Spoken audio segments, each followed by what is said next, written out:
नमस्कार। आज TTC and एलआरटीसी द्वारा आयोजित वीडियो रिकॉर्डिंग की श्रृंखला में हम CS 3001 कंप्यूटर प्रोग्रामिंग जो अपना सब्जेक्ट है जिसके हम वीडियो रिकॉर्ड कर रहे हैं उसके अंतर्गत जो इससे पहले अपन ने जो पढ़ा था वो था ऑपरेटर्स।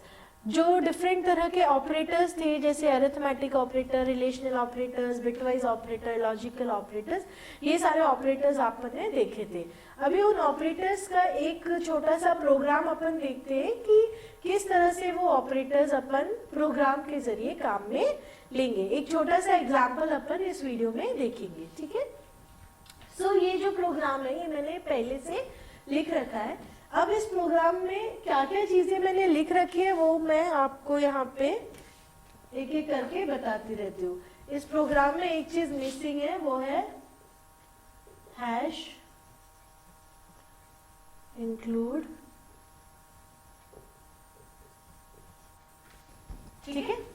सो इससे पहले भी जब मैंने एक प्रोग्राम लिखा था तो आपको एक एक चीज बताई थी कि क्या होती है। तो अपन फिर से चलते हैं।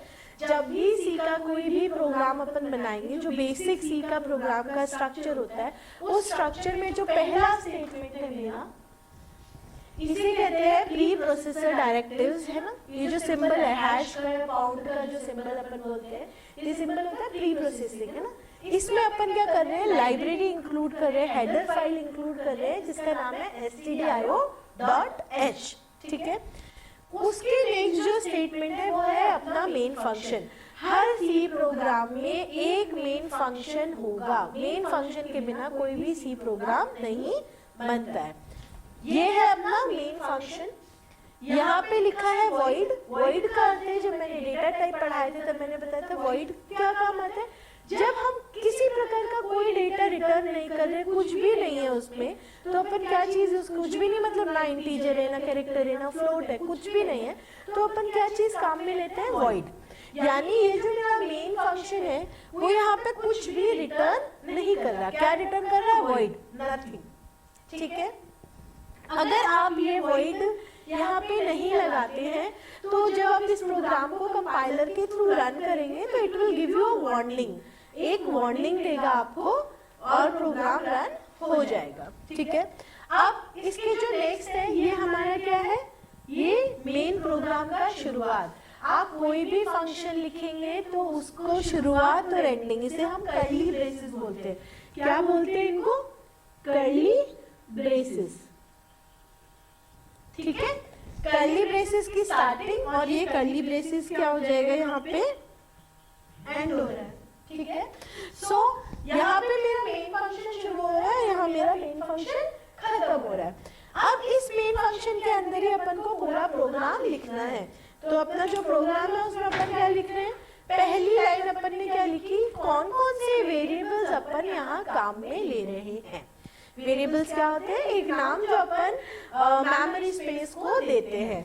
क्या चीज होती है उसमें, डेटा टाइप, वेरिएबल का नाम, और इसमें देखिए ये चीज यहाँ पे हम डिक्लेयर करने के साथ में उसको इनिशियलाइज भी कर रहे हैं। इनिशियलाइज मतलब करना क्या होता है, इसमें क्या मान रखा होगा, यानी एड्रेस पे क्या वैल्यू रखी जाएगी, वो वैल्यू कितनी है, 10, जो हम शुरुआत में बता रहे। तो ये डिक्लेरेशन और इनिशियलाइजेशन हम एक साथ कर रहे हैं। ये जो स्टेटमेंट है इस पे आप देखिए, ये स्टेटमेंट में सिर्फ अपन ने क्या किया, डिक्लेयर किया है। डिक्लेयर मतलब एक मेमोरी स्पेस का नाम जिसके अंदर क्या वैल्यू आएगी, इंटीजर वैल्यू आएगी, और उसका नाम अपन ने क्या रख दिया है, b रखा है, ठीक है। इसके अंदर हमने कोई भी वैल्यू या कोई मान असाइन नहीं किया है। सो अब यहाँ आते हैं, अपन ने क्या किया, पहला वेरिएबल लिया a जिसके मान अपन ने क्या लग दिया, 10। उसके बाद आप देखिए हर एक स्टेटमेंट सबके पीछे मैंने सेमीकोलन लगाया हुआ है, दिस इज सेमीकोलन, डॉट और नीचे कॉमा, ठीक है, दिस इज सेमीकोलन। ये सिंबल आपको कीबोर्ड पे मिल जाएगा, ओके। सो ये जो सेमीकोलन है, सी के प्रोग्राम जब भी लिखेंगे हर एक एग्जीक्यूटेबल स्टेटमेंट, हर एक लाइन, हर एक पंक्ति सेमीकोलन से खत्म होती है, ठीक है। किससे खत्म होती है, सेमीकोलन से खत्म होती है, ये आपको याद रखना है, ठीक है। तो अब यहाँ इस प्रोग्राम में अभी तक अपन ने क्या किया, 3 वेरिएबल डिक्लेयर किए हैं, a, b और c, और इन तीनों को अपन ने इनिशियलाइज भी कर दिया है। a का मान 10 रखा है, b का 5 और c का 20, नाम है डी और इसमें हमने कोई वैल्यू असाइन नहीं की है। अब अपन आ जाते हैं इस स्टेटमेंट पे। ये है मेरे अरिथमेटिक ऑपरेटर्स जो मैं इसमें काम में ले रही हूँ, a plus B multiplied by C. अब यहाँ आप ध्यान रखिएगा कि जब अपन कॉपी पर करते हैं ना तब अपन ऐसे लिख देते हैं a प्लस बी सी, ऐसे लिख दिया है ना, क्योंकि अपने को पता होता है कि b और c क्या होने वाले हैं, ये b को मल्टीप्लाई करना है किसके साथ में, c के साथ में। लेकिन ये चीज अपन जब अपना प्रोग्राम लिखने जा रहे हैं तब अपन को ये गलती नहीं करनी। कई बार अपन डॉट ऑपरेटर यूज कर लेते हैं, बी डॉट सी का मतलब क्या होता है, जब कॉपी पेंसिल पे अपन सॉल्व कर रहे हैं ना तो उसका मतलब क्या होता है, इसको मल्टीप्लाई करना है, अपने को पता है, ठीक है। लेकिन कंपाइलर को ये जो चीजें अपने को पता है, ह्यूमन माइंड में है, वो कंपाइलर को नहीं पता। तो वी कैन नेवर लाइक हम बी सी ऐसे नहीं लिख सकते। बी और सी के बीच में हमें क्या उपयोग करना है, कौन सा ऑपरेटर काम में लाना है, ये लिखना आवश्यक है, इसलिए ये मल्टीप्लिकेशन का साइन लिखा है। अगर आप इस तरह से लिखेंगे तो वो क्या दे देगा, एरर दे देगा। तो ये जो स्टेटमेंट है ये अपन को काम में नहीं लेना है, ठीक है। a plus B multiplied by C semicolon, ठीक है। अब यहाँ पे इसमें होगा क्या, a का मान कितना है अपने पास में 10, b का मान है 5 और c का मान कितना है 20, ठीक है। अब इस d की वैल्यू कितनी आएगी, अब जो ये अगली पंक्ति है इसमें मैं क्या कर रही हूँ, एक फंक्शन काम में लिया है जो मैंने आपको पहले भी बताया था। printf एक फंक्शन है जो आपका जो भी आउटपुट है, प्रोग्राम का जो भी आउटपुट है उसको अपने मॉनिटर पे दिखाने के काम में आता है, प्रिंट कराना है अपन को बेसिकली इस फंक्शन के थ्रू। तो जो इन्वर्टेड कोट्स में लिखा हुआ है वैल्यू ऑफ डी इज, यहाँ तक जो लिखी हुई वैल्यू ये एज इट इज मॉनिटर पे आएगा। उसके बाद में मैंने यहाँ पे एक लगाया है %d, ये इंटीजर के लिए फॉर्मेट स्पेसिफायर है। जब अपन फॉर्मेटिंग पढ़ेंगे इनपुट आउटपुट फंक्शंस की तो अपन देखेंगे अलग अलग, जैसे यहाँ पे हम इंटीजर प्रिंट करा रहे हैं, d क्या है, एक इंटीजर है, तो इंटीजर के लिए फॉर्मेट स्पेसिफायर क्या हो गया %d। अगर ये हम फ्लोट प्रिंट कराते हैं तो उसके लिए जो फॉर्मेट स्पेसिफायर होगा वो होगा %f and so on, character तो %c, ये अपन नेक्स्ट क्लासेस में देखेंगे। इस जगह पे किसकी वैल्यू आएगी, d की। तो मुझे बताइए कि d का मान कितना है, d का मान होगा, अब आप यहाँ कैलकुलेशन कीजिए। मैथमेटिक्स के हिसाब से अपनी कैलकुलेशन क्या कहती है, सबसे पहले क्या होता है, मल्टीप्लिकेशन होता है, यानी 20 क्रॉस 5 कितना होगा 100